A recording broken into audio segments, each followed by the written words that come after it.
These guys are quietly planning to buy the rest of the homes in 2025. They already bought the neighborhoods, now they're coming for the rest. BlackRock, the most powerful asset manager on earth, has its sights set on what's left of the housing market in 2025. And the way they're doing it, you won't see it coming. They don't advertise it, but they're everywhere. Behind the scenes, pulling strings, jacking up rents, shaping markets, and maybe setting us up for another crash. This isn't a conspiracy, it's BlackRock. They don't just invest in companies. They shape entire economies. They influence the Fed. They helped design the government's COVID economic response. They don't follow the money. They move it. And their latest move? Buying houses. Lots of them. Not one here or there. Whole neighborhoods, all cash, no inspections, often over asking. Regular people don't stand a chance. In Atlanta and Phoenix, institutional buyers are scooping up 1 in every 5 homes. In Dallas, investors bought 43% of all homes under $300,000. Families can't compete. First-time buyers get crushed. And these companies, they don't plan to sell. They want to own and rent everything.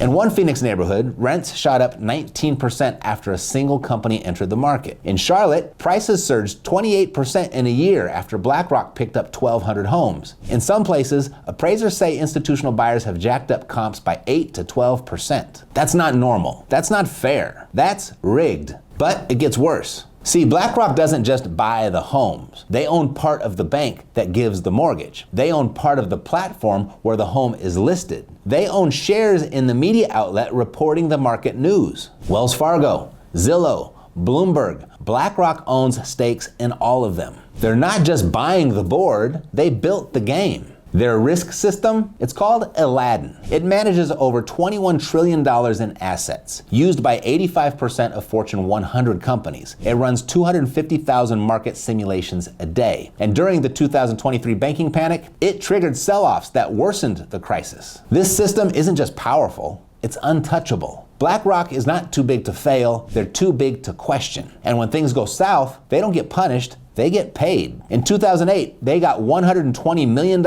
in fees to manage toxic assets. During COVID, they got $7.75 million a year to help the Fed buy bonds, including their own ETFs. Meanwhile, Vanguard got $33 million, State Street got $15 million. BlackRock, they got the whole deal and the profits. And now, they're betting big on single-family rentals. Rents in their markets are rising faster than wages. Home ownership is shrinking. And every cash purchase from a company like BlackRock pushes one more family out of the game. I've got a client, Jesse, first-time buyer, offered full asking on a starter home. Clean financing, strong credit, still got outbid by an all-cash offer. No contingencies, no inspection. Offer came from an LLC. That house is now a rental. The new tenant pays $600 more per month than the mortgage would have cost. This is how it works now. They buy, you rent. They overpay, you get priced out. They own more, you own nothing. And maybe you've heard something like that before. You'll own nothing and be happy. Came from the World Economic Forum. But BlackRock's making it feel real. And here's the craziest part. BlackRock doesn't even need to buy homes to control the housing market. They own pieces of the companies that do. They hold nearly 7% of American homes for rent, one of the biggest single-family landlords in the country. That company alone controls nearly 60,000 homes. They own pieces of CoreLogic, home loan servicing solutions, even Zillow. Their Aladdin system, it runs risk for the very funds buying up the neighborhoods. They finance the builders. They influence the media. They push capital into rentals, so fewer starter homes get built for people like you.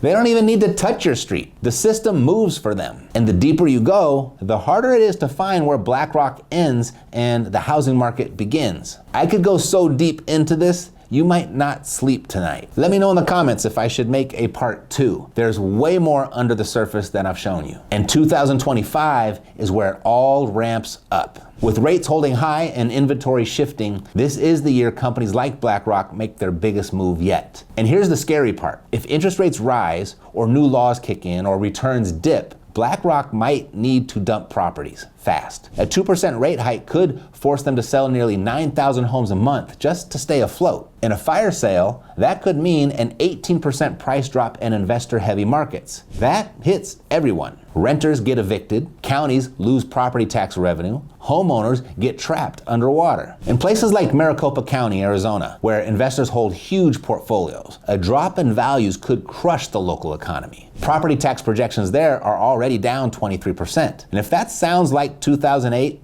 it should. That crash started the same way. Companies chasing yield, over-leveraged bets, bad comps, fast money. Back then, they called it subprime. Now, it's institutional strategy. But here's the truth they don't want you to hear. This isn't just a housing problem. This is a wealth problem, a control problem. The top 10% of Americans now own 89% of all stocks and corporate equity. The bottom 50%? Just 1%. And every time a hedge fund buys a starter home, that gap, it gets wider. So what's the plan? Well, Maryland just passed a bill to cap institutional ownership at 25 homes. Fines hit $10,000 per property over the limit. The FTC is probing anti-competitive buying in 12 states. California is pushing a $15 billion fund for affordable housing. But don't get too excited. REITs like BlackRock still get 20% tax deductions most people don't. They don't have to disclose the same info under loopholes from the 2012 Jobs Act. The SEC even censored them in 2015 for conflicts of interest. It didn't stop anything.